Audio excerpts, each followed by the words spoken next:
gosh. Oh, yeah. Thank Cheers. you. Cheers. This is water off our roofs. We don't have a well, so we just catch all our water. So, where are you from, Nancy, originally? Well, I grew up in the San Francisco Bay Area. During the 60s? Yeah, I lived in Berkeley in the 60s. So what made you come out here? What's the... Well, when I was 19, I realized I needed to have a goat. So I hitchhiked out to the Central Valley of California and got a baby goat and raised it and had a lot of adventures with it. And then moved up to Sonoma County. I went to college up there. So you spend your whole life with cheese, goat cheese. Absolutely. You can learn a lot from cheese as like a symbol for the rest of life. Is there a philosophy to your cheese? Do you look at it as a bigger picture at all, or is it just making cheese? Anything you look at it, if you just look at it, everything's there, whatever it is. And for me, it's the goats and then the cheese, because the goats are the reason to have the cheese, besides the cheese is so wonderful. And the cheese making, the beauty of making cheese is that it teaches you how to do it. You know. The cheese tells you how to do it. It tells you how to do it. That's right. It talks to you. Interesting. Well, you know what I mean by that. That's right. When I cook, food talks to me. Exactly, You know what I mean? exactly. And when you make it and you go, wait, it needs something. You just know that it needs something. Right. And then through your experience and doing it enough, right, then you know what it is, or you guess.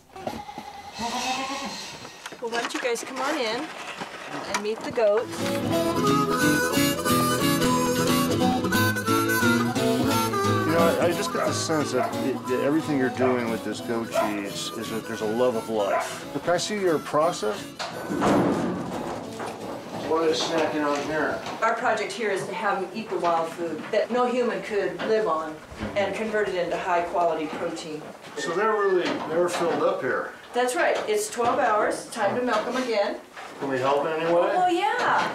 Let's see. Let's get you a bucket. Is it a squeeze pull type of No. thing? Now in cows you pull, but in goats you don't. It's just the action of your hand, and you'll be surprised how hard you want to. So we're not going to hurt them in any way? No, you won't. Okay. hurt Would you like to sit down? Well, let's just give it a try, Sue. Their body temperature is like about 104, so they're always warm. In the winter you love to come out and hand milk. They're all taken over. So we're just going to put some buttermilk culture in. That's what we use. This happens to be an imported French culture. And then we put a tiny bit of vegetable enzyme rennet in. And rennet is, have you ever seen a baby spit up? Yes. It's all curdled.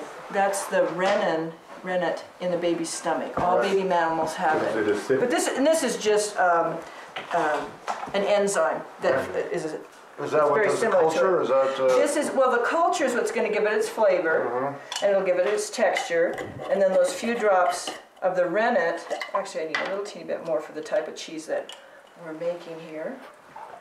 Would you like to try some of the little chefs? Yes, actually. Okay, let me grab one over here. You can already see the difference in the way they look. Color. Yeah.